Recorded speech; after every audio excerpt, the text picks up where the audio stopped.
сондай спирулина. И бұл спирулина өте құнарсыз, анандай жақсы емес, әйтеуір жай нелерге малдарға беретін спирулина. Бұл спирулина өте очень дешевая спирулина. И эта дешевая спирулина, вы, наверное, видели, да, сізге айтады, сендердің спирулиналар неге сондай қымбат, басқа спирулиналар бар ғой, басқа компанияларда, иә? Бірақ біздің спирулинамыз бұл ең жоғарғы сапалы 100% спирулина. Ал оларда дешевая спирулина, да, она или самого низкого качества, или среднего качества. Среднего и низкого качества спирулина, она очень дешевая. И ее в основном привозят из Китая. То есть это такая обычная спирулина, которая так, просто для того, чтобы назваться спирулиной. А біздің спирулинамыз бұл 100% өте концентрирленген, өте жоғары сапалы спирулина. Сондықтан ол сондай қымбат. И сондықтан бұл спирулина күшті результаттар көрсетеді, иә? И сол спирулина бізде 100% спирулина, сондықтан ол қымбат. Жалпы спирулина неге бізге андай күшті результат береді? Кім спирулинадан результат алды, қолдарыңызды көтеріңізші? Я өте көп адам, иә, рахмет. Неге спирулина сондай күшті әсер береді? Жалпы спирулинаның ең басты үшеу айттым ғой, иә, көмірсу, белок және де май, үшеу, иә. Осының ішінде спирулина бұл белок, бұл ақуыз. И осы белок негізі бізге ол белок не үшін қажет, иә? Бұлай ойласақ, біз етті күніге жейміз. Ал ет белок. Сондықтан спирулина бізге не үшін қажет деген сұрақ пайда болады. Бірақ осы белоктың өзі анандай 22 кірпіштерден тұрады екен. Жалпы осы кірпіштер бұл аминокышқылдар. Көп жерде еститін шығармыз, иә? Аминокышқылдар деп айтады, иә? Бірақ аминокышқылдар деген не өзі, иә? Аминокышқылдар деген олар кірпіштер. Осы 22 кірпіштен әртүрлі белок құрастырылады. Мысалы, бір кірпіштен біз дуал сала аламыз. Екінші кірпіштердің наборынан, мысалы, біз үй саламыз. Үшінші кірпіштердің наборларынан біз үлкен университет сала аламыз, иә? Сондықтан 22 әртүрлі кірпіш болады. Біздің ағзамызда ол кірпіштерден, осы аминокислоталардан, аминокышқылдардан әртүрлі тіндер пайда болады, иә? Әртүрлі ұлпалар пайда болады. Ол не? Ол мысалы, 14-ші және 20-ші аминокышқылдан тері пайда болады. Өйткені тері ол тоже белок. Ал мысалы 3-ші, 12-ші және 18-ші аминокышқылдардан бұлшықеттер пайда болады. Ал басқа набордан мысалы ағзалар пайда болады, органы какие-нибудь, да? И вот таких вот аминокислот очень-очень много. И аминокислоталар, яғни осы ет бізге келгеннен кейін ол ыдырау керек, ол қорытылу керек. Ол осы аминокышқылдарына дейін қорытылу керек. И сосын ол аминокышқылдар бізге ағзамызға сіңіп, жаңа ұлпа және жаңа ферменттерге барады, иә? Осы ферменттер, айттым ғой, өздері анандай 4 пазлдан тұрады. Осы 3 пазл ол аминокышқылдар. И белок это как основа такая, да? И вот мысалы біз күніге ет жейміз.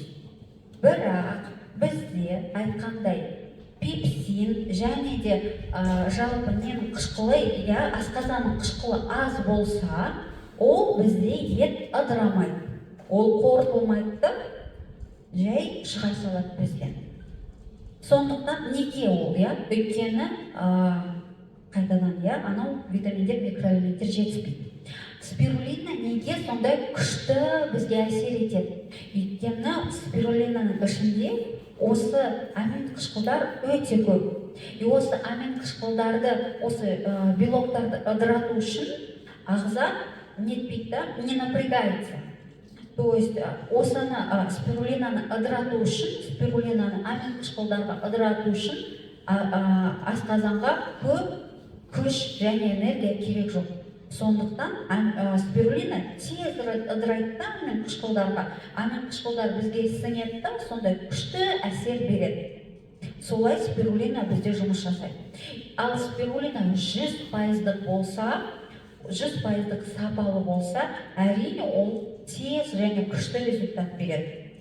Сондықтан спирулинаның жалпы бірінші ерекшелігі ол высококачественный белок. Да, вот этот. Және де спирулинада темір көп, мырыш көп, цинк сол я, цинк көп, витамин С көп, витамин А көп, я. И осы витаминдер спирулинаның бірге тез сіңеді да и жұмыс жасайды.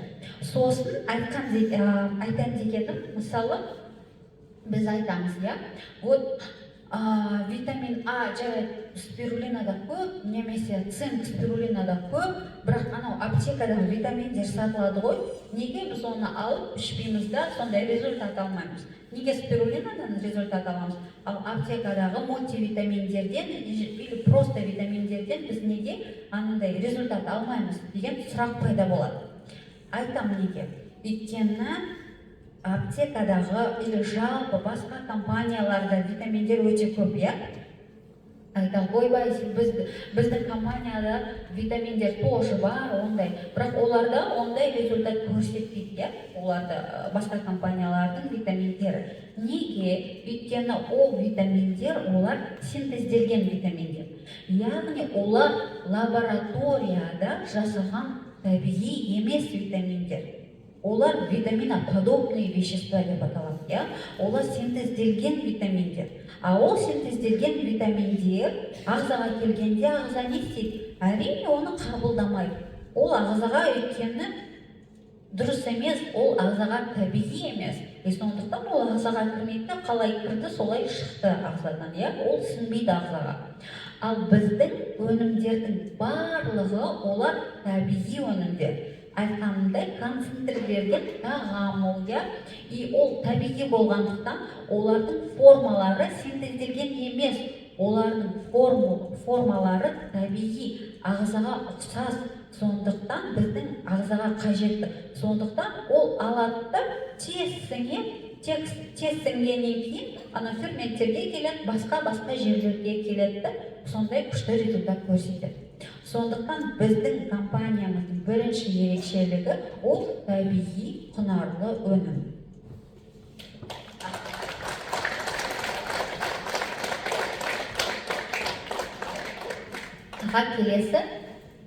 Келесі хлорелла. Келесі слайд.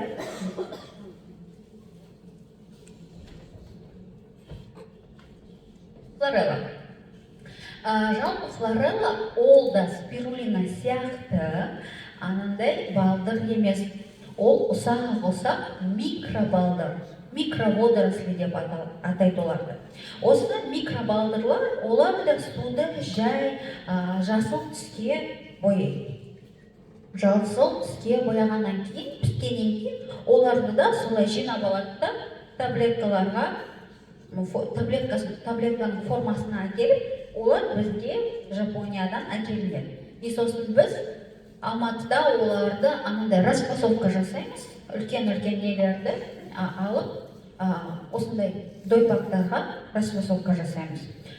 Осы біздің хлорелланың ерекшелігі, жалпы хлорелла спирулинадан айырмашылығы, ол хлорелланың анандай оболочкасы болады екен. Ол оболочкасы өте анандай қатты болады екен. И осы қатты оболочка ағзаға сіңбейді. Сондықтан ол оболочканы бірінші піскеннен кейін ол оболочканы өңдейді да, ол оболочканы разрушать етеді, сындырады. И сондықтан ол сынғаннан кейін ішіндегі бүкіл пайдалы заттар тез шыға алады. Сондықтан біздің хлорелланың ерекшелігі, ол біздің хлорелла, она имеет вот эти разрушенные оболочки. И это наше преимущество. То есть басқа компаниялардың хлореллаларының осы оболочкалары өңделмеген, да, оболочкасы нетілмеген, да, жыртылмаған. И ол әрине ол жыртылмағандықтан оның ішіндегі бүкіл құнарлы заттар ағзаға әрине сіңбейді. Ал біздің хлореллада ол жыртылған и ол тез ағзаға сіңеді. Сондықтан хлорелла осындай бізде тоже жақсы результаттар береді. Келесі йодиум келп. Ал йодиум келп ол кәдімгідей балдыр. Үлкен 20 метрге дейін өсетін, теңізде өсетін, өте әдемі балдыр. Жалпы осындай ламинария балдырлардың 3 түрі болады екен. Ол бірінші қызыл балдырлар, жасыл балдырлар, және де анандай бурый деп аталады, бурый балдырлар. И именно бурый балдырлардың ішінде өте көп йод болады екен. Йод, витаминдер, микроэлементтер, осы именно даже аминокышқылдар тоже осы бурый балдырларда өте көп. Ол бізде қалай өңделеді? Ол да басқа спирулина мен хлорелла сияқты ол алынады да, кесіледі, сосын шығарылады, сосын ол кептіріледі, кептірілгеннен кейін ол порошокқа ұнтақтай ұнияды, сосын ол порошок бізге келеді Алматыға, и Алматыда ол пасовка жасалынады. Все. То есть именно йодиум келп, тағы да біз витамины премикс қосамыз соған, и он құнарлы болу үшін, и сосын еще йодиум келптің ішінде мальтодекстрин деген болады. Бірақ мальтодекстрин ол осы ламинарияның бір жаман нәрсесі, ол қатты ылғал болып кетеді екен. И осы ол ылғал болып кеткеннен кейін ол тез быстро портится.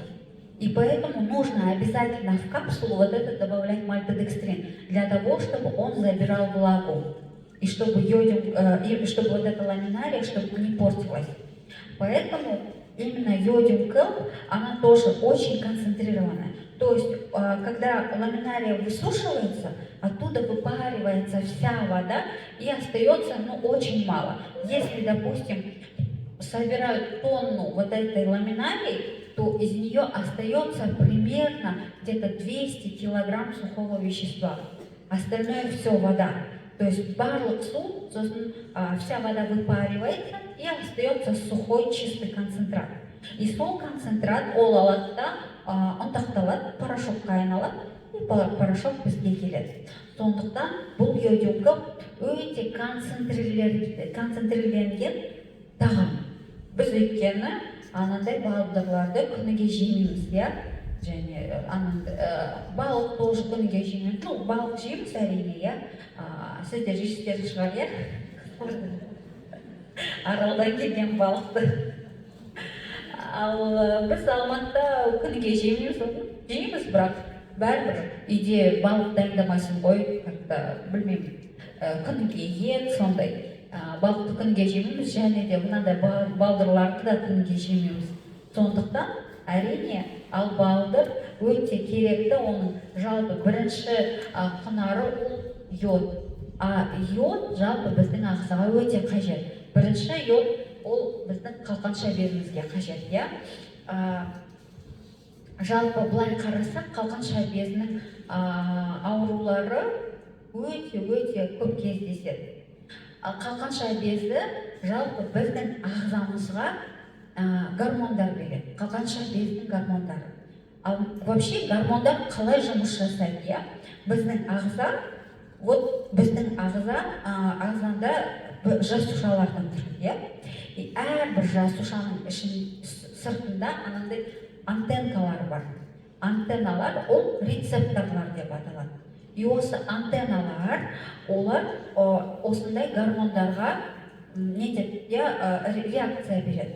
И мысалы, қалқанша безінің нелері келді, гормондары келді жасушаға, и жасушаға айтады, жұмыс істе дейді, энергия бер бізге дейді.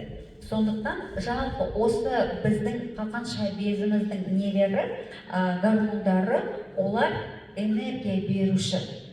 Осы қалқанша без бізге жалпы энергия үшін қажет. Ал бұл гормондардың коферменті, айтқандай, анандай пазлдардың бірінші коферменті олар йод. Ал йод жетпесе не болады? Әрине гормондар шыға алмайды, бірақ тағы да бүгінгі күні анандай гипертиреоз болады. Гипотиреоз деген ол, яғни анау йодтың жетіспеушілігі. Йод жетіспей, яғни гормон шығарылмайды, гормон аз шығарылады. Ал кейбір адамдарда ол гормондар көп болады. Айтады, менде ағзамда йод көп дейді. Сондай болады кей кезде. Бірақ ол йод көп болғаннан кейін адам бәрібір ауырады. Ол қалай болады? Ол йод бізге құнарлы болса қалай адам ауырады, Ал ол былай екен, йодтың екі түрі болады. Ол табиғи йод және де радиоактивті йод болады екен. И сол радиоактивті йод жалпы біздің ағзамызға өте токсичный екен. Осы радиоактивті йод көп болса, гипертиреоз пайда болады. И сондықтан кей кезде эндокринологтар айтады, йод жемеңдер дейді. Бірақ біз қалай? Ол айтады, йод жемеңдер дейді, йодингі нетпеңдер, ішпеңдер дейді. Бірақ тамақ жесең, тамақты жей бер дейді. Ал балдырды жеуге бола ма десе, бол дейді. Неге? Өйткені балдырдың ішінде табиғи йод, радиоактивті йод емес. И сосын былай қараған кезде, мысалы аптекаларда да йод сатылады, Ол қандай йод? Әрине, ол синтезделген йод, ол табиғи емес йод, Сондықтан әрине аптекадан алып йод ішуге болмайды, Сондықтан не істеу керек? Табиғи йод қолдану керек, Сондықтан йодингі ол йодтың өте бай және табиғи адамның ағзасына жағымды көзі. Сол және де бұл йод кішкентай өсіп келе жатқан организмге қажет, Неге? Өйткені қалай айттым, гормондар, қалқанша безінің гормондары ағзаны тез жұмыс жасатады және де өсіреді, Сондықтан кішкентай балаларға йодингі өте қажет болып келеді. Және де во время беременности, екіқабат кезінде йод қажет, кішкентай баланың жалпы өсу үшін, қалқанша безінің даму үшін, және де мидың даму үшін, соның бәріне осындай табиғи йод қажет. Сондықтан йодингі жалпы барлық адамдарға өте қажет. Келесі.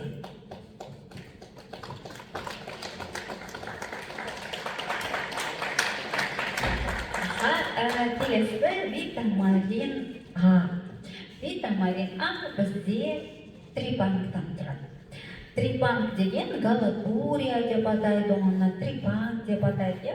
Ол галатурия деген анандай теңіз қияры. Теңіз қияры ол теңіздің астында өзімен өзі ешкімге тиіспейтін теңіз жануары.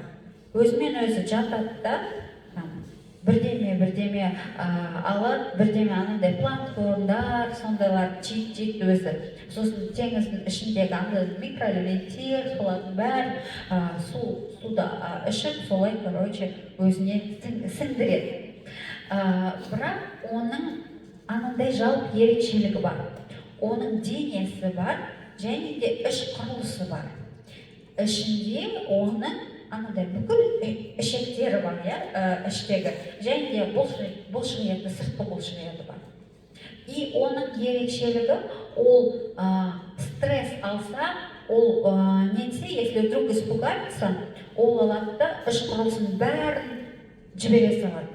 То есть он выбрасывает из себя все свои внутренности, когда пугается, когда у него стресс. Мысалы, бір анандай хищный балықтар или біреулер нелер галатуриялар жесе, ол алады да іштегі барлық құрылысын нете салады, шығара салады.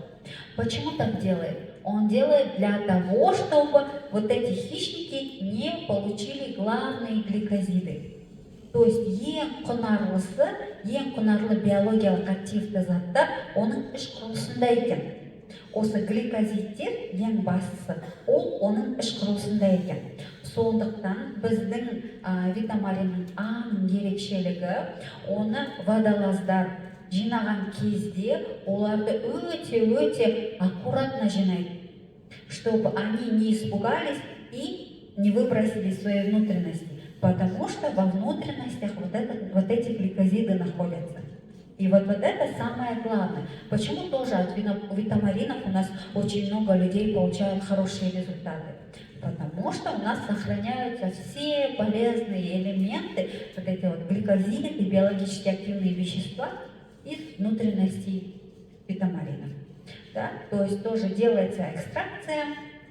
Осы нелерді трипамид галатурияларды алады да, олардан экстракт жасайды, концентрелейді, сосын оған фруктозамен араластырады да, и осындай үлкен цистерналармен Алматыға келеді, и Алматыда ол уже разлив жасаймыз, и осындай уже бүкіл қалаларға жібереміз. Сондықтан осы именно галатурияның осындай ерекшелігі бар екен.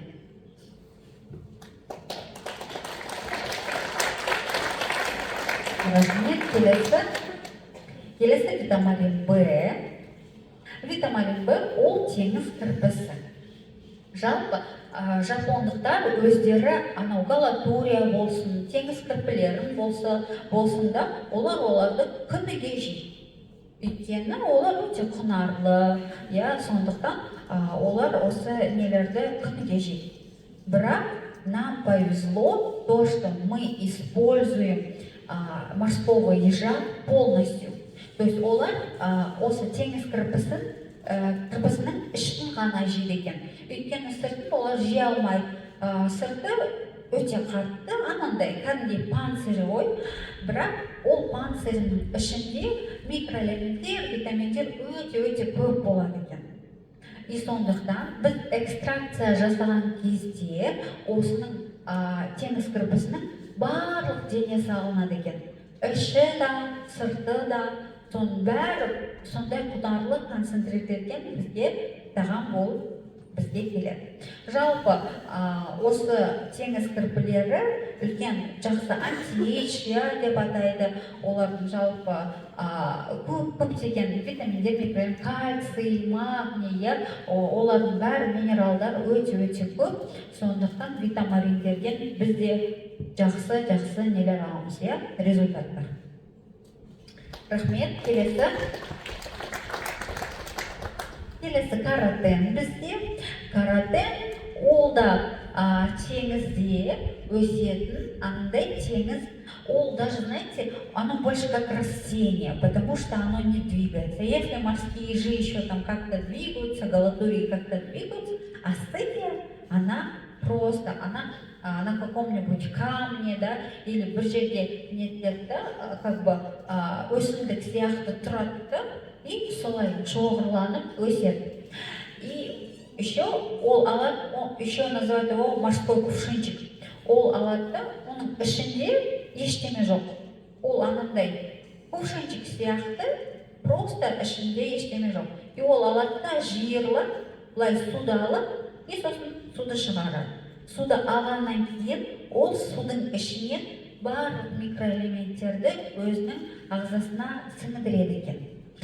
И каротен, осы асцидияның басты ерекшелігі, ол өзіне теңізден ванадий жинайды екен. Ал ванадий ол өте аз кездесетін микроэлемент екен. Очень редкий микроэлемент, который трудно добыть из разных источников еды. И вот именно каротен ол ванадий қажет етеді. А ванадий бізге не үшін қажет біздің ағзамызға? Ол ванадий біздің жүйке жүйемізде анандай синапстар болады, біздің жүйке жүйеміз жалпы тез әсер етеді бірдемеге, ол тез әсер етеді неге? Өйткені бір клеткадан екінші клеткаға андай сигналдар жібереді. Осы сигналдар жіберілу үшін әртүрлі тоже анандай нелер болады, заттар болады, нейромедиаторлар деп атайды олар, специальный заттар. И сол заттарларға ванадий өте қажет екен, микроэлемент. И сол карате жалпы студия бізде осындай ванадийдің көп емес, бірақ адамға қажетті, күніге қажетті мөлшері осы бір банкада болады екен. Сондықтан ванадий жалпы жүйке жүйесі және де асқазан, басқа да ферменттерге өте қажет болып саналады. Сосын жалпы астидия тоже басқа нелер сияқты витаминдері мен микроэлементтер өте көп. Сосын олардың ішінде каротиноидтар бар. Каротиноидтар биологиялық активті заттар, ал каротиноидтар бізге көз ферменттеріне, көзге қажет, сондықтан ол да осындай результат береді. Келесі. Застера. Келесі. Застера да өте күшті. Білмеймін, застераны өзім жақсы көремін. Ана жолы что-то асқазаным ауыра бастады. Таңертең тұрғанда асқазаным ауырды. Сосын обедте де тамақ іштім. Сосын тамақтан кейін тоже асқазаным ауыра бастады. Больницаға баруға, анандай ФГД салуға, өзім врачпын, білем, қазір ФГД жасау керек, анау жасау керек, солай істеу керек деген өзіме диагностика жазып бердім. Сосын ойладым, осының бәріне қашан барамын, менде жұмыс көп деп, өзім врачпын, өзім бірақ диагностикаға баруға уақытым жоқ. Сосын бізде жұмыста сол застера жатыр екен, застераны алдымда 3-4 ложкасын таңертең еще тамақ ішпей жұмысқа келдім ғой. Сосын бәрін оны алып 4-5 қасығын таңертең ішіп алдым. Солай 3 күн 4 күн іштім да, все, асқазаным перестало болеть. То есть все, сондай өзімде сондай результат. Совсем недавно был такой результат, но в целом білеміз, ол застера сондай әсер береді. Неге ондай әсер береді? Өйткені оның ішінде пектин деген бар. Ал пектин ол асқазанды және жалпы пищеварительный тракт дейді ғой, это же все из слизистых состоит, анадай шырышты. Ішінің бәрі шырышты ғой, олардың слиздері, олар да атакаға ұшырайды. Мысалы, тоже ол клетка, осы шырышты шығаратын клеткаларда осындай витаминдер, микроэлементтер жетіспесе, не істейді? Ол шырыш аз бөлінеді, и сондықтан там тоже ауруға шалдығады адамдар. Ал осы застера, пектины, анау нені алады да, осы шырышты как бы обволакивают и заживляют. Сондай оның тоже қасиеті бар.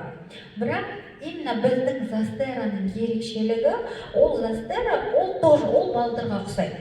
Бірақ она больше как трава, она больше не как вот такие, как ламинария, да, не как такие водоросли, а это вот такая вот небольшая, где-то до метра вот так вот растет трава. И эта трава, она растет только в экологически чистых местах. Яғни теңізде бір кішкене андай тяжелый металлдар пайда болса, она сразу перестает расти. То есть на следующий год она уже не растет. Она начинает уже вянуть, вять. И вот наша застера, она обязательно, вот, допустим, бывают даже теңізде всякие выбросы нефти, иногда бывают там, или выбросы всякие из разных заводов. Соның бәрі теңізге шығарылады ғой негізі, и осы застера осындай негізі бір жерлерде өскенде, басқа жерлерде ол теңізді тазартады. Негізі ол осындай нелерді бір жыл өседі ғой, и ол теңіз ластанған болса, ол осы ауыр металдарды өзіне алады. Өзіне алады да, сол қалады и өспейді басқа. Ал біз алған жерде ол теңіз өте таза болады. Оны бірінші біз японецтер өздері анализ алады мұхиттан, мұхит ластанбаған болу керек. содан кейін ол застераларды алған кезде, жинаған кезде жинайды, сосын тоже оларды нетеді, кептіреді, кептірген кезінде оның анализдерге жібереді, чтобы на тяжелые металлы, да, чтобы вот эта застера не вобрала в себя тяжелые металлы, и мы когда принимали застеру, чтобы у нас тоже в организм не попали тяжелые металлы. И поэтому тут тоже айтқанымдай сапа деңгейі өте жоғары, лабораториялық анализдер арқылы оны тоже қарайды. Сондықтан осындай застера бізде өте таза болып келеді. Келесі, да? Застарадан кейін артромарин, келесі. Артромарин тоже, білмеймін, артромаринді мен тоже өте жақсы көремін, өйткені адамдар кім артромаринді ішіп көрсе, бәрі результат алады. Бәрі, бір адам болмаған, мысалы витаминдерден или спирулиналардан адам кей кезде әсер алмайды, сосын айтамын, неге адамдар осы витамин, нелерден, спирулина, басқалардан әсер алмайды. Ал білмеймін, өзім осындай сама вот так вот заметила, да, что вот кто бы ни принимал артромарин, все получают классный результат. Почему? Потому что именно формула артромарина, она научно доказанная. Научно доказанная почему? То есть анандай ғылыми зерттеулер жасайды. Жалпы медицинада мынандай зерттеулер жасалынады. Вообще доказательная медицина, да, она нужна для того, чтобы узнать, как работает лекарство. Вообще ғылыми зерттеулер басты олар дәрілер үшін арналған. И сондықтан алады адамдарға осы дәрілер беріп, андай исследованиялар жасайды. Бірақ осы артромарин ол дәрі емес, бірақ оған да анандай күшті зерттеу жасаған. Қалай жасады ол зерттеуді? 100 адам алды. Ол 100 адамның бәрінде тізелері ауырған, тізелердің буындары ауырған. Оларды алды, 2 группаға бөлді. 50 адам және 50 адам. И 50 адамға жай пустышка берді. Жай капсулалар берді, капсулалардың ішінде жай пустой материал болды. И айтты, міне мынау дәрі сендерді жазады деп айтты. Ал екінші бөлімге, екінші 50 адамға мынау формуланы берді. Глюкозамин, хондроитин және метилсульфанилметан. Сол үшеуін бір капсулаға сондай формуланы берді. И сосын 30 күннен кейін қарағанда, анау пустышка алған адамдар әрине әсер алмады. Бірақ 20% адамдар как бы улучшение болды деп айтты. Неге? Это называется плацебо-эффект. Значит, эти люди получили эффект от того, что они просто психологически, да, как будто бы что-то принимали. Это называется плацебо-эффект. Кейбір адамдар тоже айтады, сендердің дәрілердің жай плацебо, сендердің витаминдердің жай адамдар анандай психологический эффект қана алады деп айтады, кей кезде сондай болады. Да, тоже может быть, но всего лишь у 20% людей. И вот у артромарина вот есть такое, что 20% людей от пустышки получили более-менее такой результат. А другие 50 человек, они все получили результат. То есть на 80% они получили очень хороший результат. И что это значит? Это значит плацебо-контролируемое исследование диапазона. Яғни, вот эта формула, она показала свою действенность. И вот лекарства некоторые тоже так проверяют. Например, кому-то дают пустышку, а кому-то дают вот действительно, да, вот это лекарство. Если это лекарство, вот это испытание не прошло, и там 50 человек получили результат, и там 50 человек получили результат, да, то это значит, это просто плацебо-эффект гепатит. Это просто пустышка. И вот этот наш артромарин именно прошел такое испытание, он получил вот такой хороший результат. Поэтому наши люди получают такой классный от него эффект и результат. И еще что хочу сказать, да, это метилсульфанилметан, анау МСМ. Жалпы метилсульфанилметан деген так страшно звучит, да, табиғи емес сияқты бірдеме, анандай, как будто синтезделген, как будто бір химия сияқты деп звучит, да, но на самом деле метилсульфанилметан деген это производная серосодержащих овощей. То есть она капуста, брокколи, бар ғой, солардың бәрі сера береді екен, иә? И вот сера, она превращается в метилсульфанилметан. И метилсульфанилметан, он очень нужен для нашего организма.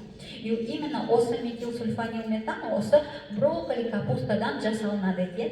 Және де ол ағзаға күшті әсер береді, именно в том плане, что он снимает воспаление хорошо.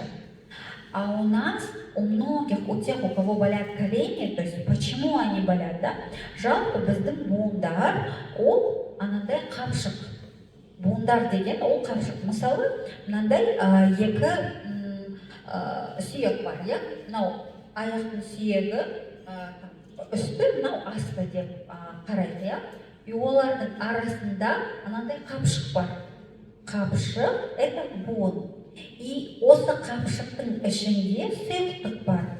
И ол сұйықтық біздің буындарымызды анандай делает подвижным, да? И вот, с возрастом вот эта жидкость, мынау сұйықтық азарады екен. Азарат, не болады? Үйкеліс болады, иә? Сильное давление, да. То есть что начинает? Конечно, коленки начинают. А у нас на коленке самое большое давление, потому что колени держат все наше тело.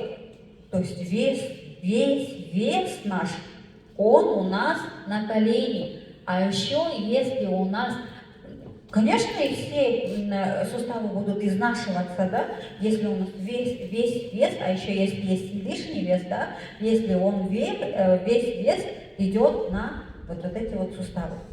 И что происходит? Происходит так, что мынау қапшықтың ішіндегі сұйықтық азаратта сосын ол үйкеле бастайды. Бірінші үйкелген кезде не пайда болады? Воспаление, да? То есть происходит воспаление. А воспаление это что? Это боль. Яғни адам бірінші алады, ой, аяғым ауырып жатыр, мына жерім ауырып жатыр, тізем ауырып жатыр деп айтады, иә? А тізеңіз ауырып жатыр, өйткені анау ішіндегі сұйықтық аз. И происходит воспаление. И именно осы метилсульфанилметан ол алады да осы воспаленияны бірінші азартады.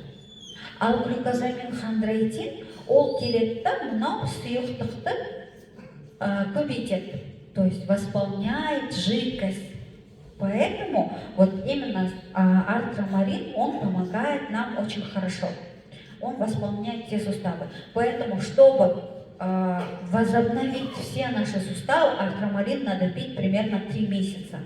Бір ай адам ішті, да, уже күшті результат алды. Бірақ осы қапшықтың бәрін кәдімгідей сұйықтық көп болу үшін осы артромаринді минимум 3 ай ішу керек. Солай. Келесі. Кардиомарин. Келесі.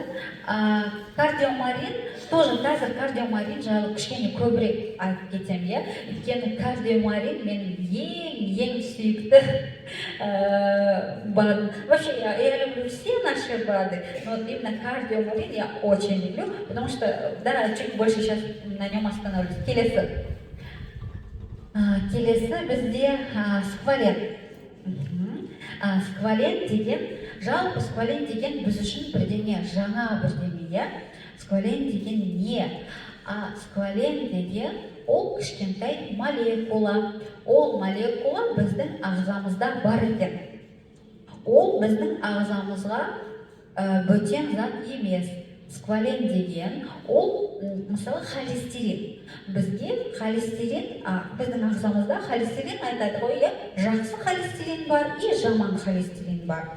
Ол холестериннің өзі жақсы жаман болып, бауырдың ішінде істелінеді екен.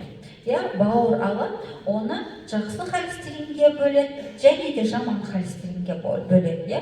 И осы бауырдың ферменттері дұрыс жасамаса, бауырдың ферменттері аз болса, иә, микроэлементтер, витаминдер жетіспесе, не істейді? Ол алады да жаман холестеринге айналдырып жібереді. Ол жаман холестерин келеді да біздің нелерімізге, тамырларымызда алады да тұрып қалады да, сосын инфаркт, инсульт солай пайда болады. И вот, осы сквален, ол осы жақсы холестеринға айналудың бірнеше этаптары болады екен. Жалпы холестериннің айналуында бірнеше этаптар болады екен. И осы сквален, осы этаптардың бір молекулалары екен. То есть это предшественник холестерина. Сквален деген предшественник холестерина. И вот ол предшественник холестерина, ол холестериннің жақсы түріне айналуына өте көп әсер етеді екен. Сосын ол сквален тағы да біздің иммунитетке көмектеседі екен, және де анау ненің кислородтың оттегінің неге жасушаның ішіне кіруіне тоже көмектеседі екен. Жалпы сквален, он еще как антиоксидант идет, да, он как противовоспалительный, он вообще классный противовоспалительный эффект имеет сквален. И вот сквален, то есть біздің ағзамызда өте көп әсер береді екен біздің ағзамызда. Бірақ адам ересек болғаннан кейін, да, с возрастом, да, когда человек стареет, сквалена выделяется все меньше и меньше в нашем организме. И поэтому очень важно принимать сквален извне. То есть біз скваленді ішіміз керек, иә. Жалпы скваленді қай жерде кездеседі табиғатта ол? Ол кәдімгідей зәйтүн майында, в оливковом масле тоже есть сквален. В амарантовом масле тоже есть сквален. То есть сквален присутствует много где. Но в оливковом масле его вообще очень мало. В амарантовом масле тоже его очень мало. Но его очень много, и он очень чистый именно в печени акулы. Оказывается, акулада ол өте бауырында өте көп болады екен. Именно адамның ағзасында ол мысалы 2% ғана болса, ал акулада ол где-то 30%-дай өте көп. Неге? Өйткені оларға ол кислород үшін керек. Жалпы айтады ғой, акулалар, оказывается, вообще ауырмайды екен, и оларда онкологиялық аурулар вообще кездеспейді екен акулаларда. Неге? Өйткені оларда сквален өте көп болады екен. И сондықтан, а еще анандай касаткалар болады ғой, касаткалар хищные акулы. И вот они охотятся, оказывается, на глубоководных акул, когда они охотятся, они, оказывается, целятся именно в печень. И они кушают именно только печень акулы. И все остальное, оказывается, не кушают вот эти касатки. И почему они целятся в печень? Оказывается, из-за сквалена. Касаткалар өздері біледі екен, анандай скваленнің көп екенін, и өздері жейді екен. И біздерде осы неде Японияда үлкен рыбный концерн бар, да, и содан олар жалпы әртүрлі балықтарды өңдейді екен. Сосын акулаларды алады, и акулалардың бауырын алады. Акулалардың бауырын алады да отдельный лабораторияға апарады, и лабораторияда ол чистый сквален выделяется. То есть там берется, от акулы там вообще ничего не остается. И выделяется только чистейшая вот эта молекула сквалена. И вот эта молекула сквалена, она очень дорогая, чтобы получить, потому что нужно очень много ее обрабатывать, да? То есть получать вот этот чистый сквален. И в чем отличие именно нашего сквалена? Отличие в том, что его оболочка, анау несі, капсуласы өзі бізде рыбный желатиннен тұрады екен. То есть мы, остальные, вообще сквален тоже есть, у некоторых компаний, да, сквален есть, там где-то тоже в интернете продается сквален, но у всех этих скваленов оболочка желатиновая, она свиная. И во всем мире у всего сквалена оболочка из свиного желатина. И только у компании Marine Health, у единственной в мире компании, вот эта вот оболочка, она именно в рыбьем желатине. И для нас специально, то есть компания Nagani-Home в Японии, да, вот кто с нами в Японию ездил, вот мы в Японии ходили на этот завод, который делает нам вот эту оболочку из рыбьего желатина. То есть эта компания только для нас эксклюзивно, только наша компания выпускает сквален в рыбьем желатине. Больше нигде в мире нет такого сквалена. Поэтому наш сквален не только, да, внутри полезный, но и снаружи тоже полезный.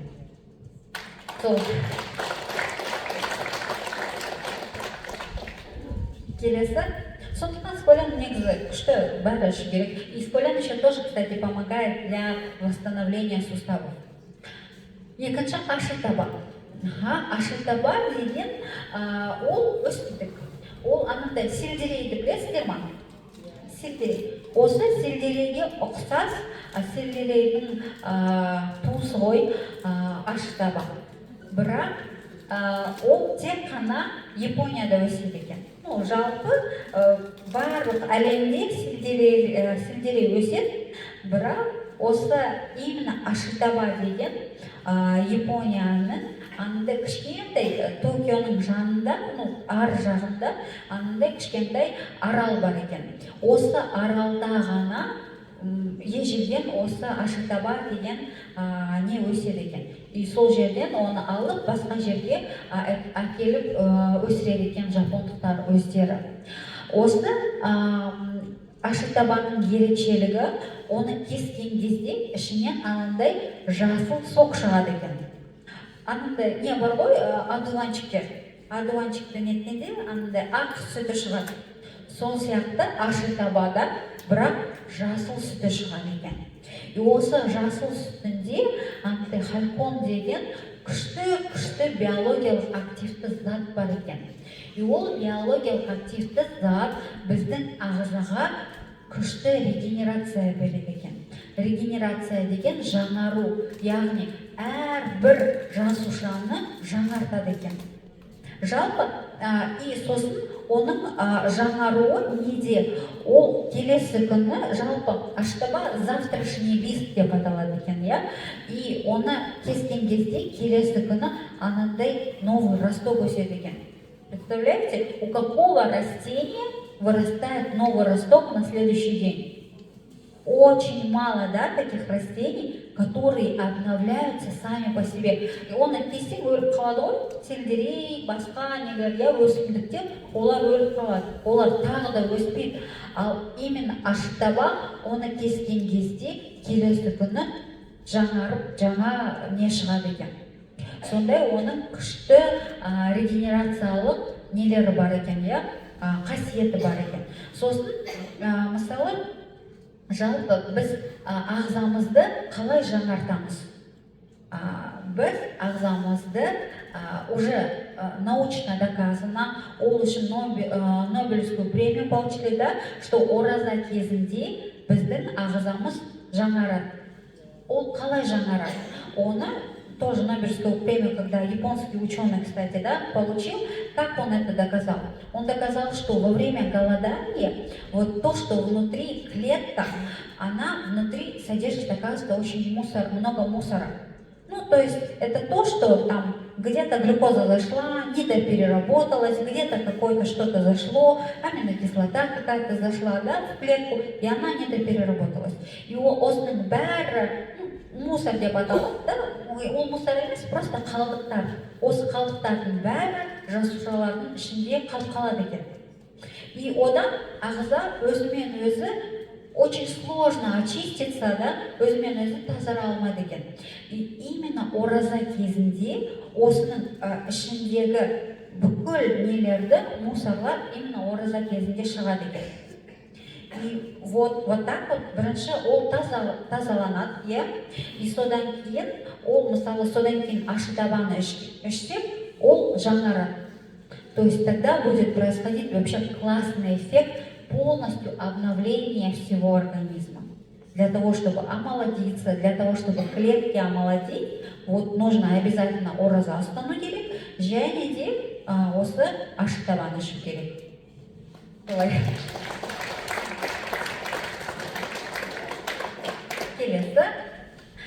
Келесі жалпы біздің өнімдер туралы, өндіріс туралы атап кетсек, біздің жалпы өндіріс айтқанда, шикізатты біз Жапониядан алып келеміз. Жапонияларда біз именно ең күшті сертифицирленген зауыттарды тауып аламыз. Ол зауыттар бізде обязательно GMP деген стандартты болу керек. GMP деген ол халықаралық сертификат, халықаралық стандарт. И ол стандарт именно халықаралық деңгейде жалпы осы өнімнің, осы шикізаттың ең жоғарғы сапасы деп айтады екен. Сондықтан біз Жапонияда бірнеше осындай GMP сертификаттары бар зауыттармен жұмыс жасаймыз.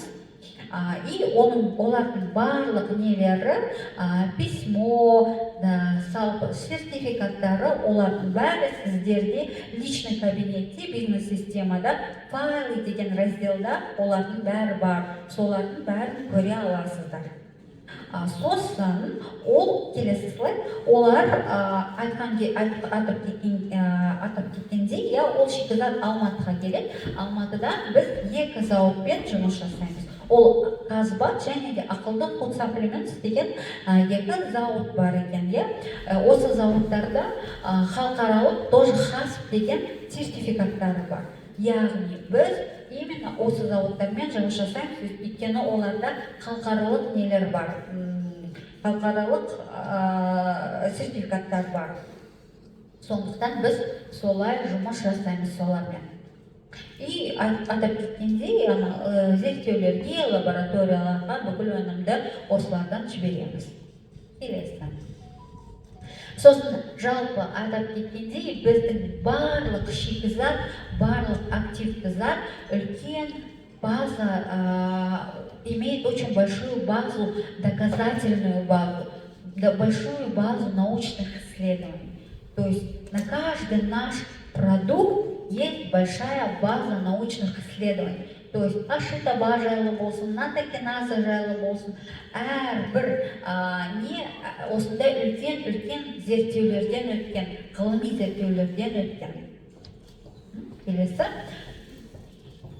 Сосын әрине бізде эксперттар бар, ол жапонды ғалымдар бізде бар, және де Владимир Абдуллаевич Дадали деген доктор химических наук Ресейден, ол өте мықты, кәдімгідей өте биохимияны, адам ағзасын өте жақсы білетін профессор. Ол Ресейде номер 1 профессор, өте мықты профессор. И ол бізде 4 жылдығымызға келген, кім бізде 4 жылдыққа келген Алматыға? О, почти все, да? Классно. Сол Дадали, помните, он нам рассказывал, да? Тоже Дадали, очень классный профессор, ағзаны өте жақсы біледі. И ол біздің өнімдерді прям өте жоғарғы баға қойды. Біздің өнімдерге өте жоғарғы баға қойды. И ол өзі еще бізден өнімдерімізді сұрап алып, әкетті Санкт-Петербургке. Тоже менен бірге келген кезде кардиомарин жайлы, витаминдер жайлы айтқан кезде ол қандай күшті деп айтты, маған беріңдерші деп өзі сұрады. Біз даже алыңызшы деп айтқан жоқпыз, ол өзі бізден сұрап алды да, и біз кей кезде оған Санкт-Петербургке жіберіп тұрамыз біздің өнімдерді. Біздің өнімдерді жақсы көреді екен. Сосын бізде Тахихиро Судзуки фармацевтикалық университетте, Жапонияда профессор, ол да біздің продукция жайлы айтады. Тоже недавно был эфир, да? Кто смотрел про Сквален? Да, молодцы, классно. тоже вот он смотрел, он рассказывал нам про Сквален, и в целом он рассказывает про наши продукты, работает с компанией Marine Health. И очень много ученых из Japan Bioscience Lab деген ол Натакиназа және Ашитаба шығаратын зауыт. Ол зауыттың ішінде көптеген где-то 10 шақты именно өзінің нелері, ғалымдары, ученые там работают. И они работают еще совместно с Токийским медицинским университетом. То есть вся наша продукция, она разрабатывается, она смотрится, она обязательно проводится исследования, и вот эти исследования проводятся совместно с Токийским медицинским университетом. И вот с этими учеными вот мы в этом году, в прошлом году тоже встречались. Вот наша фотография, Дастан Мурсатор тоже.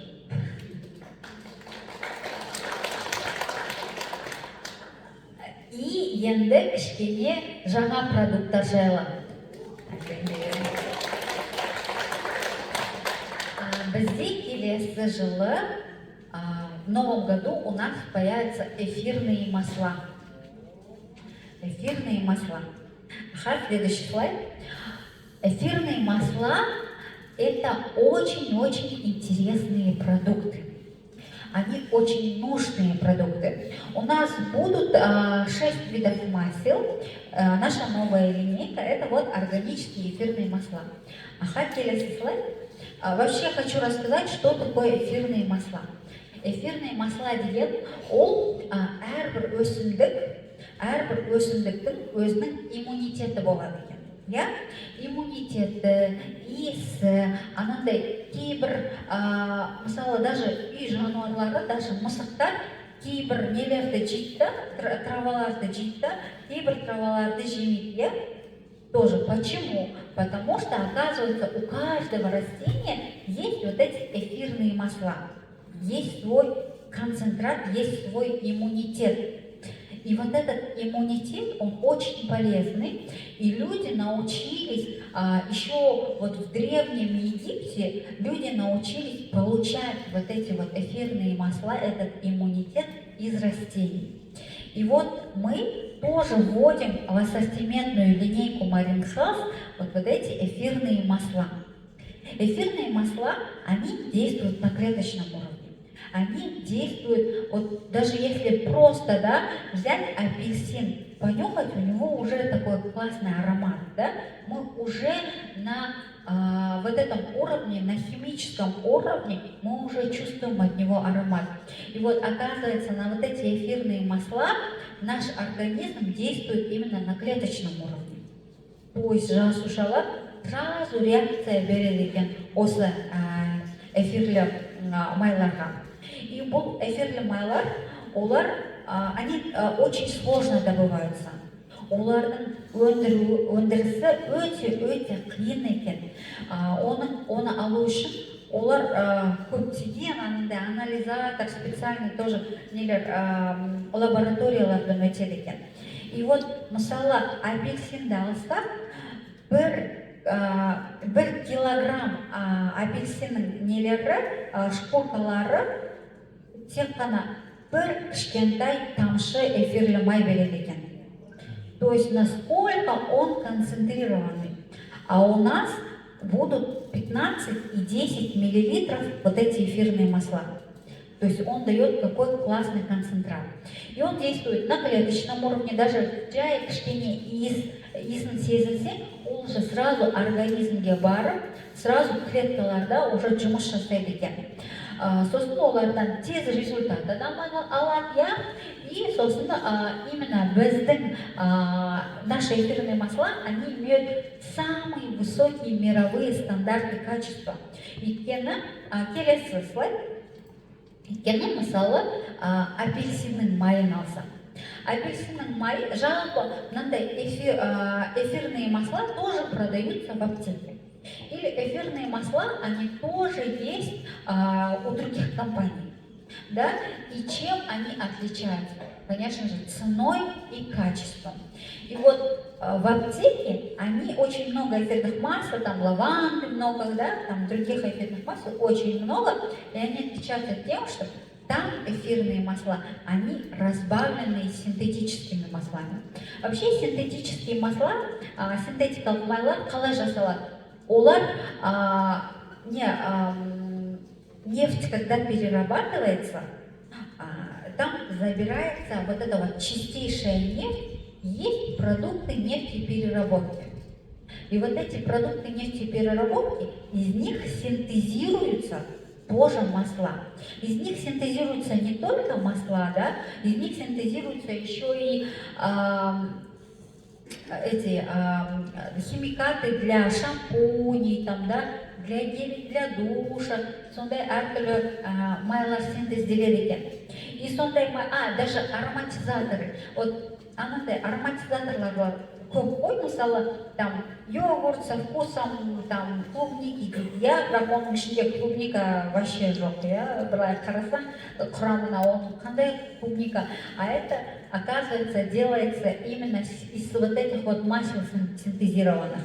Потому что человек просто чувствует этот запах клубники, но там на самом деле от клубники ничего нету.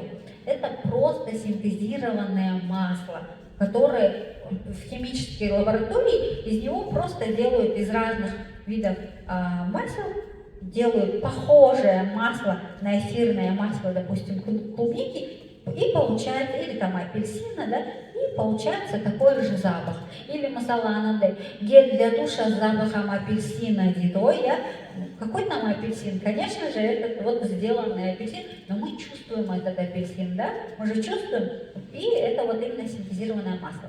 И вот осындай синтезирленген майлар өте көп, и олар өте, они очень дешевые, да, и поэтому их нужно отличать. А вот именно наши масла, это чистейшие эфирные масла, то есть это натуральные полностью, да, это собранный иммунитет из вот этих вот растений. И вот бірінші ол апельсиннің майы, ол настроениені күшті көтереді. Мысалы, антидепрессант, иә, жалпы, мысалы, адамдарда настроение болмаса, ол анандай настроениені көтереді, да, и сразу жұмыс жасағың келеді.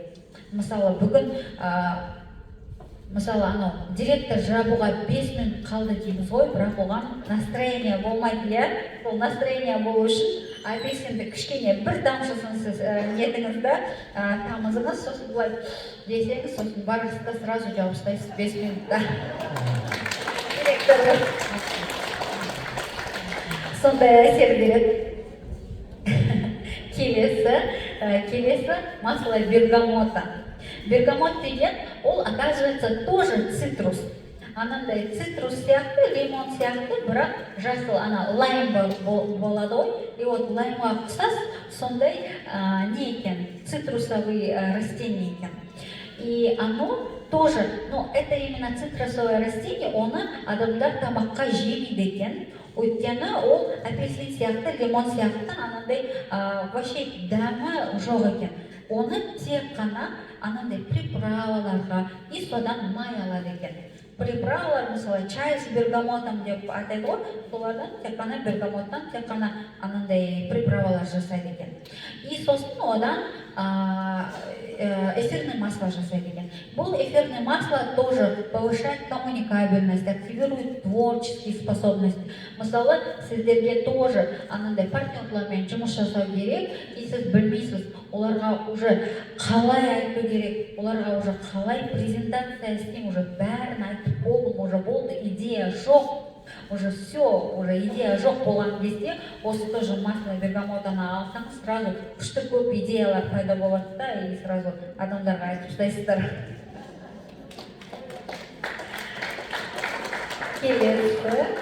Келесі бізде масло лимона. Масло лимона, ол тоже 1 килограмм лимоннан тек қана 1 тамшы шығады екен. Представляете, да? Тоже насколько оно концентрированное масло лимона. И вот масло лимона, она активирует умственную деятельность. Оларды негізі осындай эфирные масла можно включать через диффузор. Диффузор деген болады, анандай кішкентай су құясын, сосын бірнеше тамшы осындай май құясын, сосын ол кішкентай ана тамшылармен ауаға шығарады. анандай диффузор не сияқты, туман сияқты кішкене шығарады да, распыляет, и вы прям чувствуете вот этот запах, и вот эти вот мелкие капельки, я говорю, с запахом сразу поступают в организм. И вот масло лимона, оно очень хорошо помогает активировать умственную деятельность, особенно когда дети, помогает концентрироваться, особенно когда дети учат уроки. Өйткені кім сабақ жасап көрді кішкентай балалармен? Я өзімнің екі балам бар, тоже сабақ жасаған кезде отыр, істе, ол алады да анаған қарайды, анау люстраға қарайды, ананы істейді, ол терезеге қарайды, сосын отырады солай, сабағын істей алмай, концентрировать, да, отырады солай. Когда включаешь масло лимона, вот так вот, ребенок сам не чувствует его, да, но организм успокаивается, и вот именно вот это масло, оно помогает концентрироваться. И уже активирует мозговую деятельность, да, ребенок лучше запоминает. И в целом мы сами, да, когда нам надо что-то запомнить, или даже маркетинг-план, да, когда надо запомнить, тоже надо включить лимон, и адам тез маркетинг-планды, тез жаттап алады.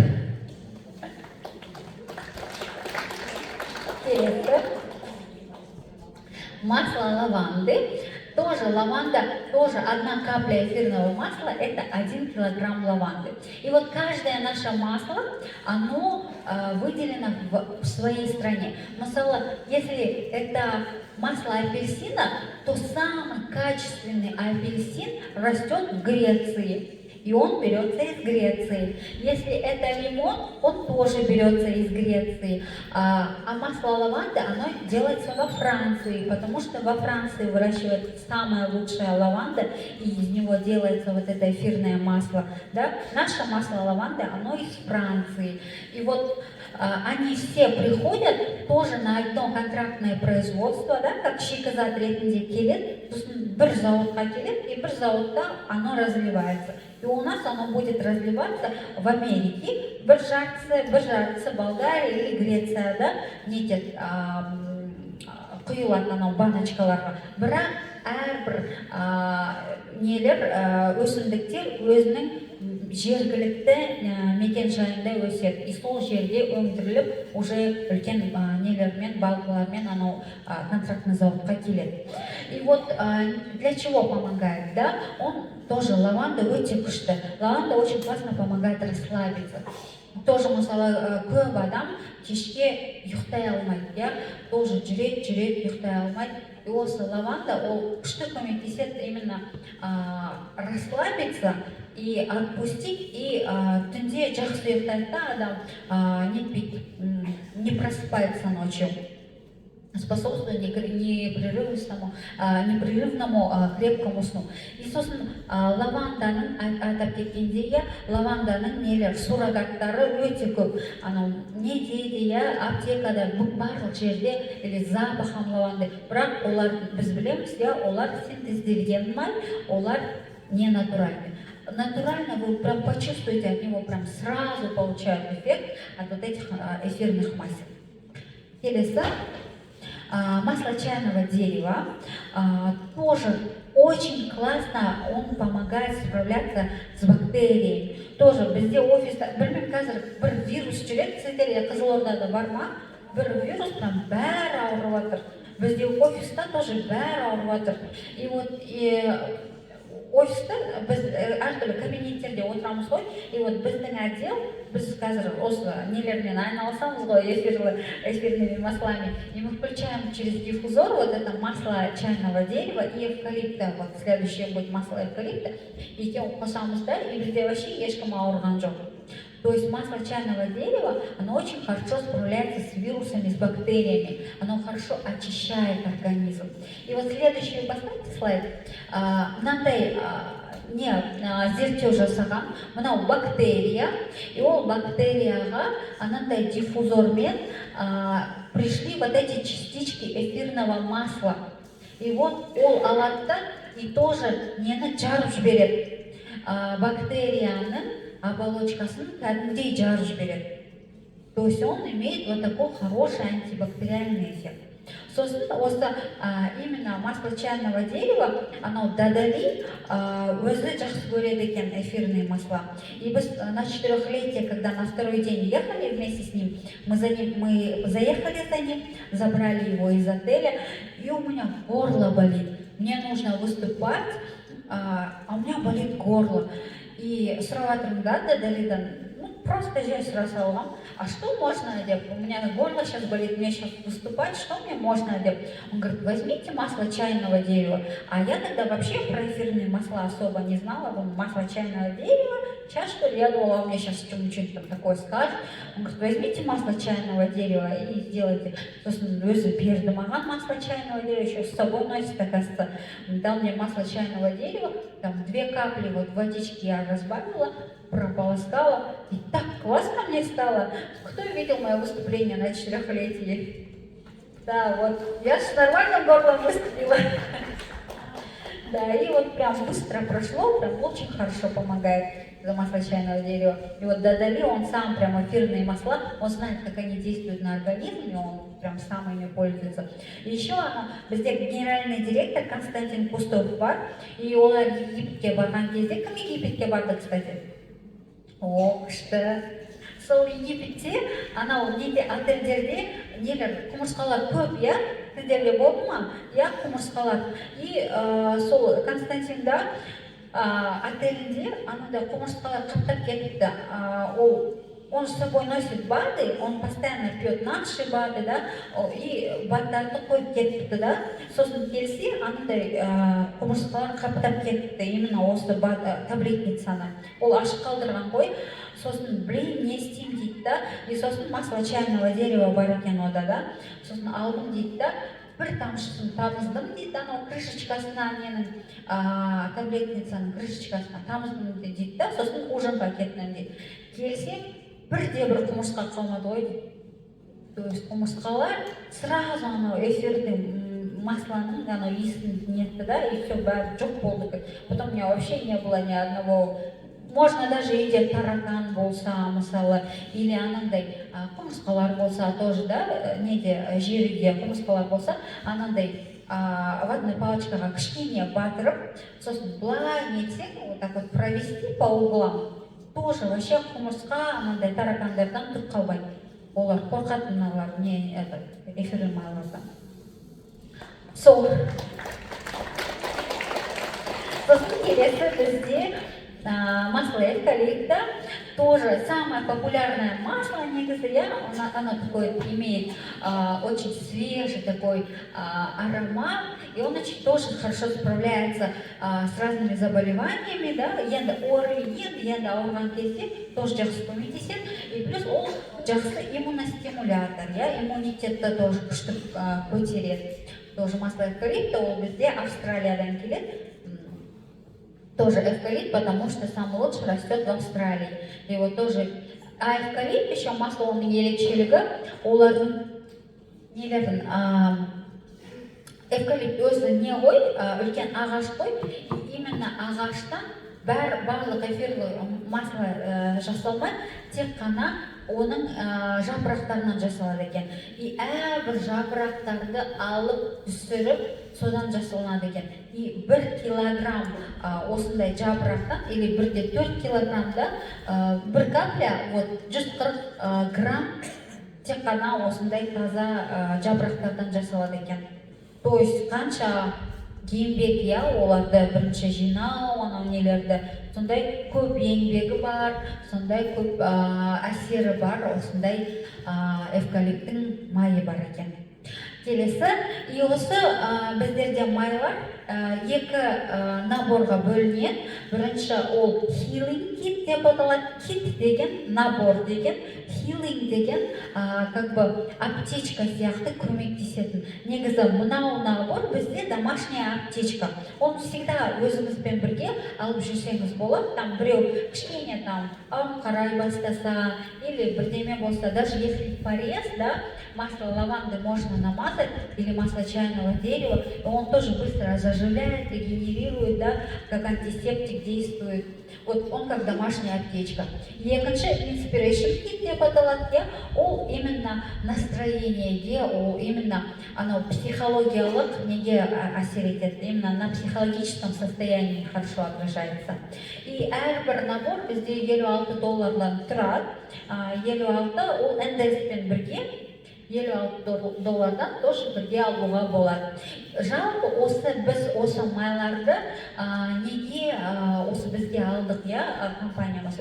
Өйткені сіздер білесіздер, біз қазір жаңа мемлекеттер ашып жатырмыз. И вот жаңа мемлекетте ашу үшін мен сертификациямен айналысам.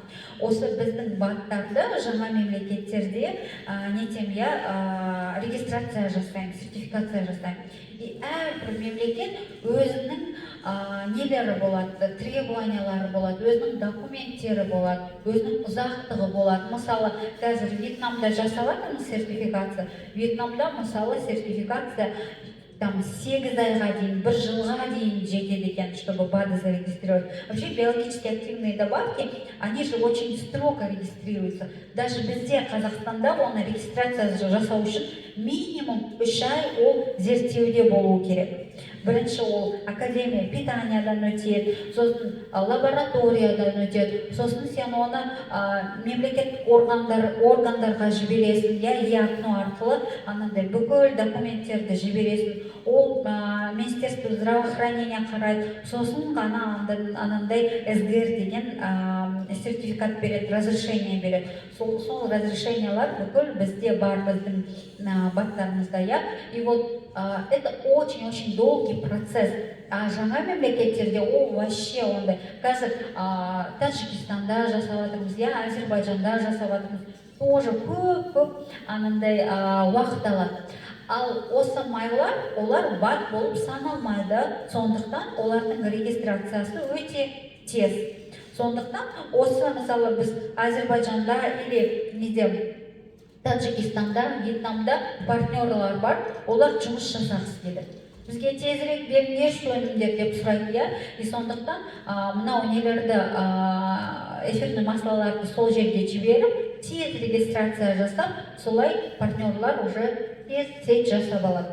И сосын уже басқа баттар келеді, пока басқа баттар келгенше осы как бы жол ашар продукт бізде осындай.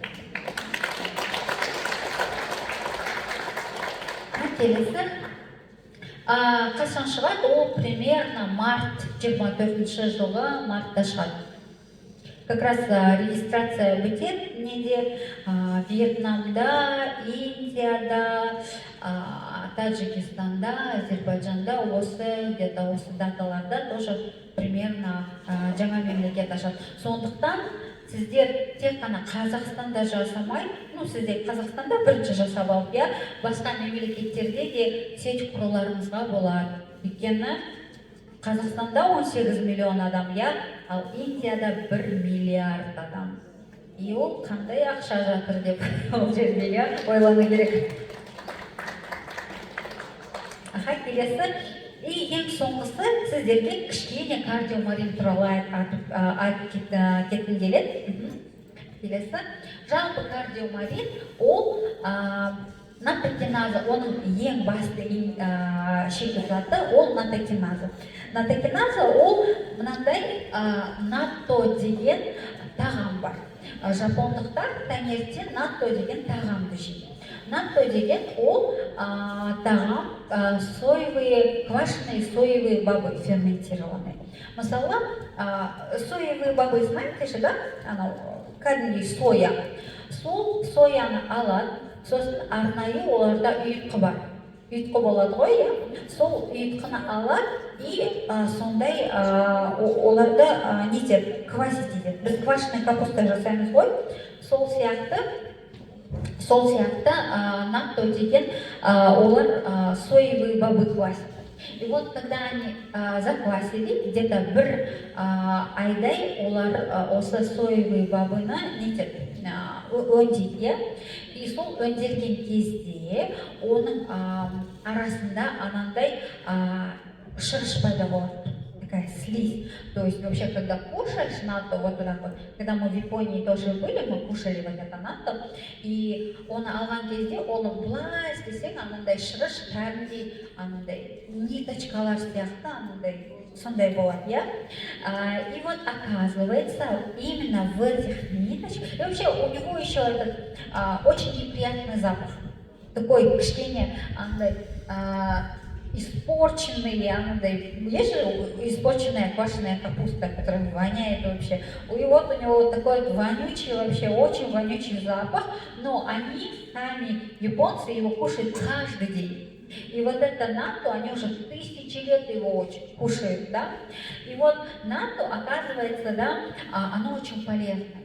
И вот в 1980 году японский ученый, который находился в Америке, он подумал, почему натто имеет вот такие вот свойства. А когда кушаешь натто, люди очень долго живут. Вообще японцы, они очень долго живут, да, они же долгожители. И вот этот ученый стал смотреть, что же такого содержится в этом натто. И вот оказывается, вот в этих вот ниточках, вот этих вот, да, в слизи содержится фермент, который называется наттокиназа. Фермент, помните, я анандай не пазлдан тұратын әртүрлі амин қышқылдардан тұратын зат, и сол зат наттокиназа деген фермент бар екен. И бұл фермент, оказывается, ағзаға өте пайдалы екен. Неге? Өйткені ол қанды күшті сұйылтады екен. Қалай сұйылтады? Ол анандай тромбтарды кәдімгідей ыдыратып жібереді. Келесі слайд. Келесі слайд. И вот адам ағзасында жалпы қан тамырлар өте көп. И бүкіл қан тамырларды алсақ, адамның ағзасындағы бүкіл қан тамырды алсақ, бұлай ұзын линейкамен нетіп өлшесек, ол жердің экваторын 2,5 рет айналдыра алады екен. Представляете, қаншама адамның ағзасында қан тамыр бар. Өте көп қан тамыр. И әрбір қан тамыр, әрбір жасушаның ішіне не әкеледі? Витамин, микроэлемент және де оттегі әкеледі екен. Бірақ осы қан тамырлардың ішінде анандай қан сұйық болмаса, қан қою болса, анандай тромбтар тұрып қалады екен. И вот қан тамырлар, үлкен қан тамырлар болады, анандай аорта сияқты, анандай печеночный вена, аорта сондалар бар екен, и кішкентай ұсақ қан тамырлар болады екен. Кішкентай ұсақ қан тамырлар, олар қайда? Олар мысалы мида, ұсақ қан тамырлар, то есть қан жету үшін, әрбір органға жету үшін ұсақ қан тамырлар арқылы жетеді екен. И ол қан тамырлар осы мида, осы неде, в легких, да, в печени, в почках, то есть очень много. В органах малого таза, да, то есть везде много, в глазах, вот эти, это все мелкие вот эти капилляры. Каждый раз, когда мы болеем, біз ауырған кезде, біз дұрыс тамақтанбаған кезде, бізде кішкентай ұсақ микротромбтар пайда болады. Микротромбтар деген не? Олар қанның қою болып қалуы. Яғни бірнеше эритроциттер, қанның қызыл нелері, қызылға бояйтын элементтер, олар бір-біріне жабысып қалады екен. Қандар жабысып қалады да, қою қан болып қалады екен. И сондай микротромбтар, особенно кім ковидпен ауырды, олардың бәрінде сол микротромбтар көп. И сол микротромбты просто даже ОРВИ-мен ауырған кезде, просто біз дұрыс тамақтанбадық, и осындай тромбтар өте көп болады екен. Осы микротромбтар барады да, осындай ұсақ қан тамырларға тұрып қалады екен. А бізде ол капиллярлар, ұсақ қан тамырлар қайда? Мида, бүкіл ағзаларда, иә. И вот осы қан тамырлар, осы микротромбтар олар қан тамырларда тұрып қалады. Не болады? Әрине, қан жүрмейді, қан келмейді. И что происходит? У нас память ухудшается, да, уже есіміз ауысады, как бы ананып қалдым, уже ағзаларымыз ауыра бастайды, да, уже отдышка пайда болады, уже там бауырымыз ауырады.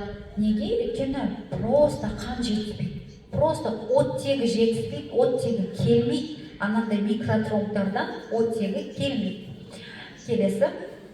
И вот келесі слайд. И вот натокиназа ол алады да осы микротромбтарды ыдыратып жібереді екен. Ол ыдыратқанда, яғни қан оттегі жасушаға тікелей миға, нелерге тікелей келеді екен. Мысалы көзге оттегі жетіспесе, микроэлементтер жетіспесе, келмесе, просто тұрып қалды, я қан. Не істейді? Әрине көзіміз жаман көреді, иә. И вот мынандай эксперимент жасады. Бірінші мен алдым, мынандай чашка Петри деп аталады, и оның ішінде мынаның бәрі бұл тромб. Тромбтың ортасына натокиназамен суды бір тамшысын тамызды. И сол натокиназа уже 1 сағаттан кейін уже анау тромбты ыдыратып жіберді. То есть қандай ол мықты натокиназа, ол тромбтарды кәдімгідей ыдыратып жіберді. 3 сағаттан кейін былай ыдыратып жіберді, ол 24 сағаттан кейін уже полностью барлық тромбтар, барлық қою нелер, қандар уже барлығы ыдырап жіберді. Келесі. И мынандай зерттеу жасады. Мынау зерттеуді Токийский медицинский университетте жасады. Ол жапондық әйелді алды. И жапондық әйелдің анау нелерін, саусақтарын алды. Мынау 2 саусақ. Мыналар 1 деген ол 2 саусақ. 2 саусақты алды. 2 саусақтың капиллярларын көрді. Яғни мынау жасыл ол оттегі, ал көк ол оттегі келмейтін жер. Яғни, ол оттегі тек қана ортасына келеді екен. Ал басқа жерлер, көк жерлер, олар оттегі жетіспеген, яғни қан жүрмейді деген сөз, Представляете? То есть тромбтар тұрып қалған жер екен, И сосын ол әйелге натокиназа берді. И уже 180 минуттан кейін қараңыздар, қалай оттегімен қанықты. То есть қан уже бүкіл неде саусақта уже жүреді екен. То есть полностью, насколько ол тез ыдыратады. Нені қанды сұйылтады, и уже қан қою болмайды, и уже оттегі бәрі жетеді. Сосын мен что хочу сказать, осы кейбір адамдар спирулина басқа нелерден әсерін кейбір адамдар көрмейді.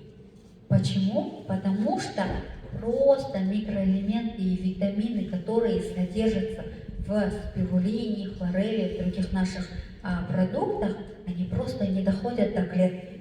Почему? Потому что ол жерде тромб тұрып қалды. Тромб тұрып қалды да болды, микроэлементтер қалай кіреді оның клетканың ішіне? Қалай ол қан арқылы кіреді ғой? Қалай кіреді ішіне? Кіре алмайды. Сондықтан адам результат алмайды просто. Поэтому ең басында вообще кардиомариннен бастау керек. Любой нені, если адам сіздерден сұраса, мен не үшін керек десе, бірінші кардиомарин үшін керек деп айтасыздар. Өйткені бұл тромбтар практически 100% адам 30 жастан кейін адамдарда, 100% адамдарда осы тромбтар кездеседі. Сондықтан даже у курильщиков очень много, у мужчин очень много тромбов встречается, Вообще әрбір еркекке 30 жастан кейін кардиомарин кәдімгідей қажет. Сондықтан бірінші кардиомаринді беріп аласыздар, и содан кейін витаминдер уже тез сіңеді оттегімен қан мен витаминдер, микроэлементтер тез сіңеді.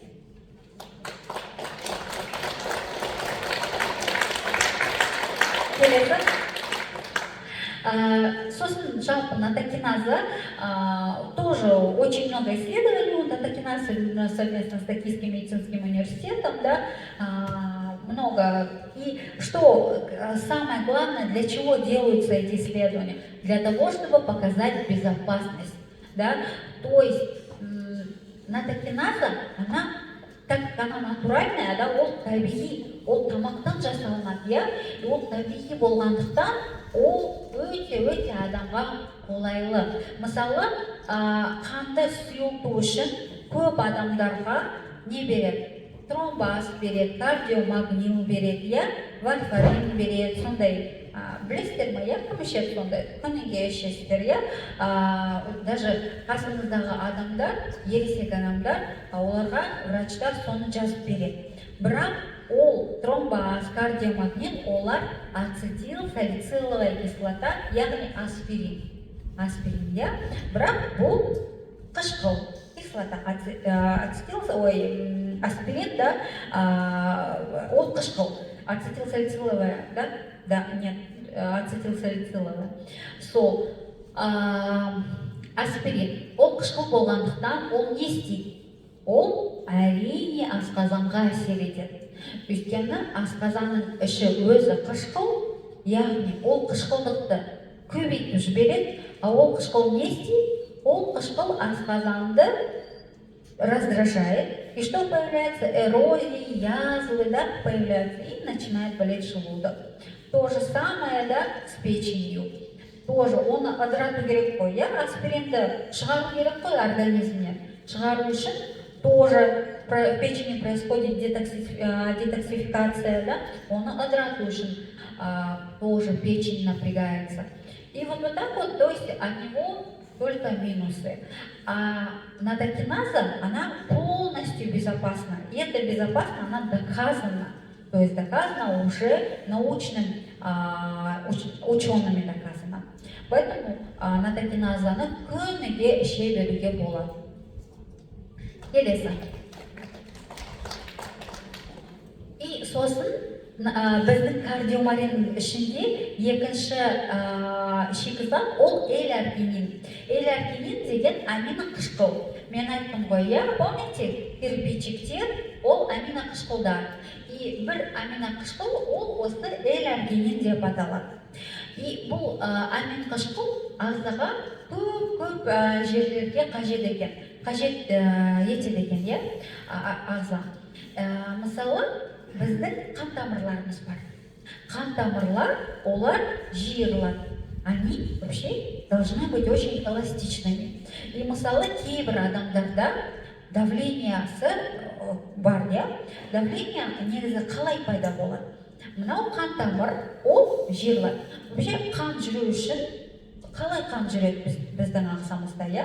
Бірінші оны біздің жүрек былай насос сияқты итереді, қанды итереді. Әрбір жиырылған кезде ол қанды итереді, и қан солай жүреді. Ал екінші, ол қан тамырлар жиырылады. Жиырылған кезде ол да қанды жүргізеді. Яғни қан сұйық болу керек, а қан қою болған кезде бірінші жүрекке ол нагрузка, иә? Қан қою, особенно у мужчин қан қою болады, иә? И вот еркектерде. И вот қан қою болған кезде әрине жұмыс қатты, жүрек қатты жұмыс жасайды, иә? Приходится напрягаться. И поэтому көп адамдарға гипертрофия желудочков деген диагноз қояды, иә? Неге? Өйткені сердце напрягается, ему прям надо сильно качать. А сильно качать почему? Потому что қан қою, иә, қанды жүргізу керек. Вот. И сондықтан натокиназа ол бірінші қанды сұйылтады и көмектеседі, ол жүрекке көмектеседі, да, облегчает работу. И вот, сосын қан тамыр тоже эластичный болу керек, иә, қан жүру үшін. И вот қан тамыр эластичный болу үшін, оказывается, оның жиырылуы оған не қажет? Оған оксид азота деген кішкентай ұсақ молекула көмектеседі екен. И осы оксид азота деген молекуланы ашқан үшін американдық ғалымдарға Нобелевский премия берген екен, иә? Өйткені это жизненно важная вот эта молекула, которая помогает быть эластичными нашим сосудам, тамырларға. И вот, мысалы, қалай гипертонический криз деген естідіңіздер, иә? Ол давление көтерілді да и вообще түспейді. Неге түспейді? Өйткені қан тамыр жиырылып қалды. Қан тамыр, когда вот сжимается, да, сосуд, ему очень сложно разжаться. И когда он не может разжаться, вот это называется гипертонический криз. То есть не разжимается. А для того, чтобы он разжался, что нужно? Оказывается, нужен оксид азота, да? И вот оксид азота сондықтан біздің организмде көп болу керек. А ол оксид азотаны біз қайдан аламыз? Оказывается, оны эль-аргининнен аламыз. Оказывается, эль-аргинин келеді да, оксид азотты жасайды екен. И сондықтан қан тамырлар бізде эластичный болады екен. Сондықтан оксид азоты және де осы эль-аргинин біздің ағзамызға өте қажет екен. Келесі. Жалпы эль-аргинин тоже, да, поддерживает эластичность сосудов. А если сосуды эластичные, то что? Конечно же, у нас и память улучшается, да, то есть много приходит крови, много приходит энергии в мозг, улучшается память. Что происходит? Перистальтика кишечника лучше работает, да? Опять же, запоры, вот это все. Почему? Потому что кишечник нормально не работает, ол жиырылмайды. А ол жиырылу үшін не қажет? Оксид азота қажет, иә? Оксид азота болмаса, конечно, жиырылмай қалады. Плюс еще запоры это не только перистальтика кишечника, это еще и желчь, да? А желчь өте адам ағзасына өте қажет. И осы өт деген не вообще, да? Өт деген ол анау ағза бүкіл детоксикация жасады. И детоксикацияны бір жерден шығару керек қой ол, иә? Анау бәрін өндірді. И оның бәрін ол мусорды қалай шығарады? Ол осы өт арқылы шығарады екен. Өт арқылы шығарады да, кишечникпен де бізде қалмен бәрі шыға салады екен. А өт дұрыс жасамаса, өт шықпаса, не болады? Әрине, перистальтика кишечника будет нарушена, әрине, бұл өт алады да қайтадан қанға сіңеді, қайтадан қанда ол осы токсиндер не істейді? Қайтадан токсиндер организм отравляют. И что? Человек начинает опять болеть, да? И вот как мы можем помочь организму? Первое – это застера, да? Застера тоже помогает вытащить вот эти вот токсины.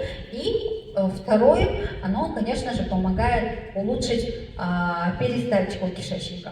И вот эль-организм, да, не зря, да, я только что сказала неправильное слово, потому что эль-аргинин еще и улучшает эрекцию у мужчин. То есть я дұрыс айттым бағана. Өйткені эль-аргинин көмектеседі. Именно еркектерге эль-аргинин, кардиомарин тоже көмектеседі.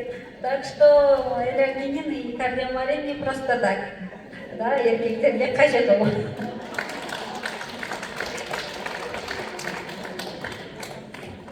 Сол жалпы кардиомарин для всех нужен, да? Кому важна профилактика сердечно-сосудистой системы, для того, чтобы улучшить в целом работу организма.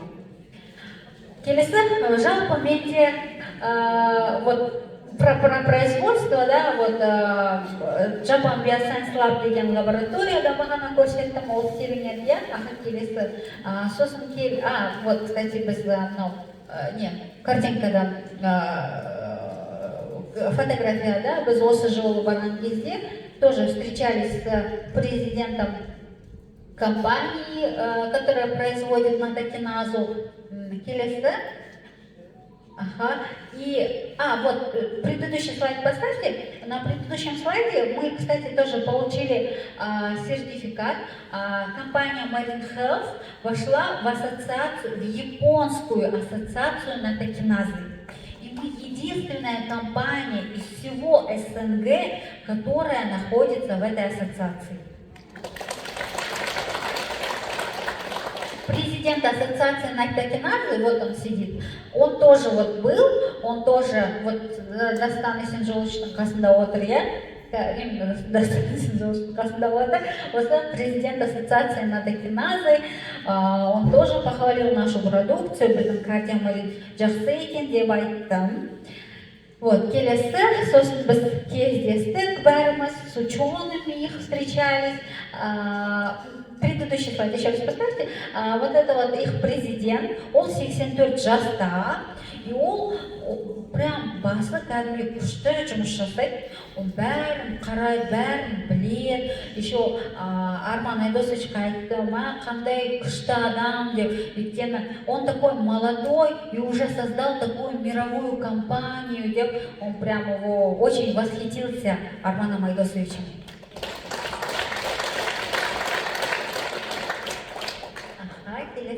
И вот натокиназамен аллергия келеді. Алматыда ол ақылды food supplements деген недес заводта өңделінеді. И вот сертификат соответствия у них есть, да, тоже мировой. И еще оларда халал сертификаты бар бұл заводта. Сол жалпы кардиомаринда, что хочу сказать, да, что кардиомарин это первый продукт, с которого надо начинать. Кардиомарин практически самый главный у нас продукт, и он поможет работать всем нашим продуктам вместе, работать, получать от него хороший результат. Сондықтан бәрімізде сау болайық, бәрімізде көп ұзақ, көп ұзақ өмір сүрейік. Рахмет.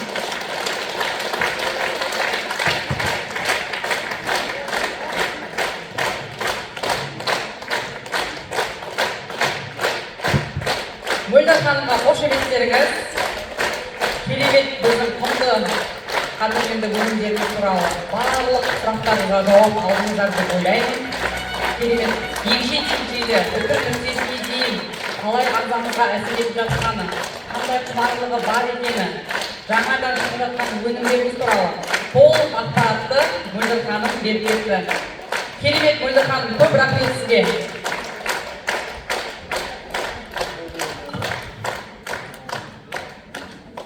Ортамызға дәл осы бүгінгі керемет тренингіміздің жалғасын компаниямыздың алғашқы құрылған күннен бастап жүйелі жүруіне атсалысып, ерінбей еңбек еткен және де сол еңбектің арқасында тек қана Қазақстанда емес, бүкіл әлемдік деңгейде өзіндік орны бар компаниямыздың акционері Сәрсекеев Дастан мырзаны зор қошеметтеріңізбен қарсы алыңыздар. Құрметті рейдерлер. Қошеметтеріңіз.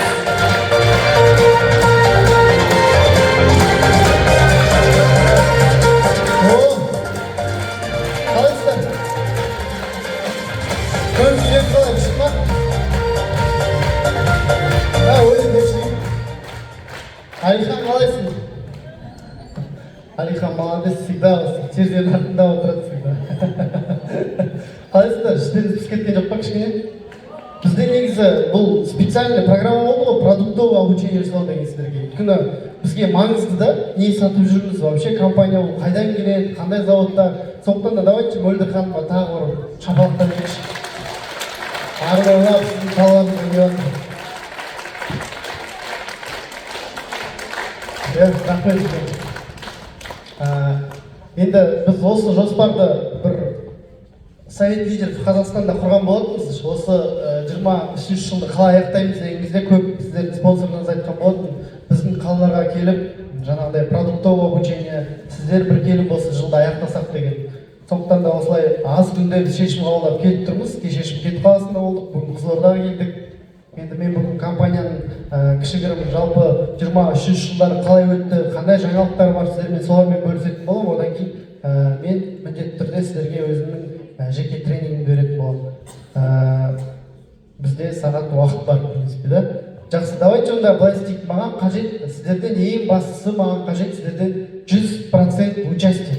100% участие. Келістік па? Келістік па? Маған сіздерден қажет прям 100% участие. Келістік па? Жақсы. Давайте онда былай істейік. Бәріміз топ кішкене есімізді жиып алу үшін бәріміз бір дегенде орнымыздан тұрайықшы. Бәріміз бір дегенде орнымыздан тұрайық та, сосын Алихан бізге күшті өлең қояды, біз сол өлеңге просто билейміз от души. Билемеген біраз болған шығар сіздерге еще. Давайте бәріміз тұрып билейік, а то уже 2 сағат отырсыздар, кішкене миларыңызға кислород бармай жатқан шығар, уже айтты ғой сіздерге. Қан айналу керек деді ғой жаңа. Тоже қан айналу ғой билеген кезде. Давайте, жау, қатып қойыңыздар енді. Ал билейік, давайте бәріміз.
Бәріміз бір-бірімізге қараймыз да, бүкіліміз.